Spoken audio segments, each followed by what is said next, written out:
and this is the platform of GAS, a mentor that helps you to find the solution of your problems related to various aspects of your life, like education, knowledge, career, personality, health, and lifestyle.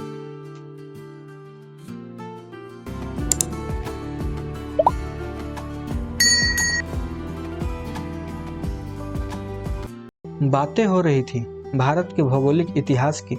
इस क्रम में हमने पिछले भाग में हिमालयी नदी basin के विकास के बारे में जाना और आज चर्चा करेंगे सिंधु नदी बेसिन के बारे में। तो आइए बातें करते हैं सिंधु नदी के बारे में।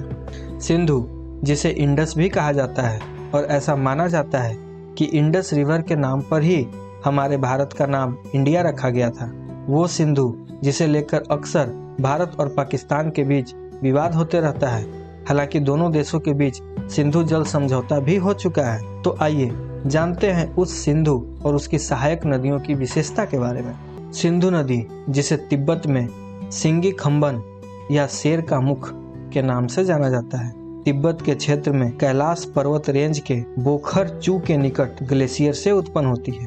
उसके बाद उत्तर पश्चिम की ओर बहते हुए लद्दाख तथा जास्कर श्रेणी के बीच से होते हुए लद्दाख और बल्तिस्तान को पार करती है। यह जम्मू कश्मीर में गिलगित के पास एक शानदार घाटी बनाती है। तत्पश्चात पाकिस्तान के दार्दिस्तान क्षेत्र के चिलास के पास पाकिस्तान में प्रवेश करती है।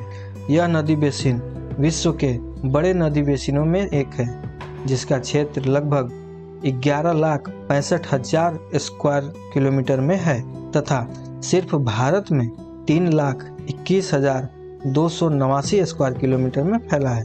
इसकी कुल लंबाई 2,880 किलोमीटर है तथा भारत में इसकी लंबाई 1,114 किलोमीटर है। सिंधु के जल में अपने जल को विलीन करने वाली नदियों में प्रमुख है श्योक, गिलगित, जास्कर, हुंजा, नुब्रा, सीगर, गास्टिंग और द्रास।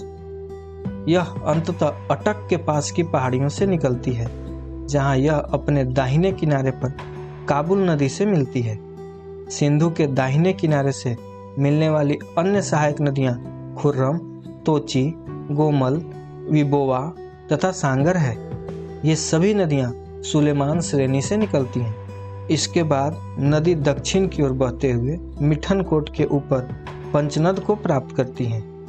यहाँ आपने एक नए शब्द पंचनद के बारे में सुना, तो आपको बता दें कि पंचनद पंजाब के 5 नदियाँ सतलज, ब्यास, रावी, चेनाब और झेलम को संयुक्त रूप से कहा जाता है। अंततः सिंधु नदी अपने जल को कराची के पूर्व में अरब सागर में अपने जल का विसर्जन कर देती है। सिंधु नदी भारत में सिर्फ जम्मू कश्मीर में ही बहती है। ये थी सिंधु नदी की विशेषता। अब बात करते हैं इसकी सहायक नदियों की, जिसकी चर्चा हम लोग अगले भाग में करेंगे।